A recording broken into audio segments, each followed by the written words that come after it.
BR Naidu గారు. అంతకుముందు ఆయన ఫేక్ వీడియోస్ రిలీజ్ చేశారు, మార్ఫింగ్ చేశారు. అక్కడ ఏమీ లేదు. ఆ మార్ఫింగ్ కూడా తప్పుడు తడకలు. అది జరిగిన తర్వాత ఆడ ఏమీ లేదని తెలిసినా కూడా నిన్న కుటుంబ సమేతంగా ఒంటిమిట్టకు అక్కడికి వెళ్ళి అన్నదాన కార్యక్రమాన్ని ప్రారంభించాలని బిఆర్ నాయుడు గారు వెళ్తుంటే కుటుంబ సమేతంగా టిఫిన్కి హోటల్లో ఆగితే అక్కడ ఒక 40-50 మంది రౌడీ మొక్కలు తాగేసి తెల్లారేకుందికి గంజాయి తీసుకొని తాగేసి ఉన్మాదుల్లాగా రాళ్ళు కర్రలు తీసుకొని వచ్చి దాడి చేయాలనే ప్రయత్నం చేశారు. అక్కడ పోలీసులు కానీ లేకపోయింటే బిఆర్ నాయుడు గారిని హత్య చేసినా ఆశ్చర్యపోయే పరిస్థితి లేదు.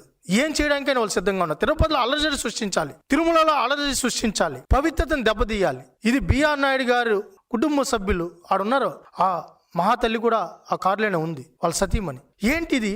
ఒక కుటుంబంతో ఉన్న టీటీడీ చైర్మన్ని మీరు ఈ విధంగా చేయడం ఎంతవరకు సమంజసం? కరుణాకర్ రెడ్డి గారు, మేము అడుగుతున్నాం, మీరు చేసిన అరాచకాలు, మీరు చేసిన అకృత్యాలు, అది మీ నాయకుడు కానీ మేము నిజంగా అడ్డుకోవాలని ఉంటే మీరు ఇంట్లో నుంచి బయట వచ్చేవాళ్ళ? మేము ఎప్పుడు సంస్కారహీనంగా ప్రవర్తించలా, మీరు సంస్కారహీనంగా ప్రవర్తిస్తున్నారు తిరుపతిలో.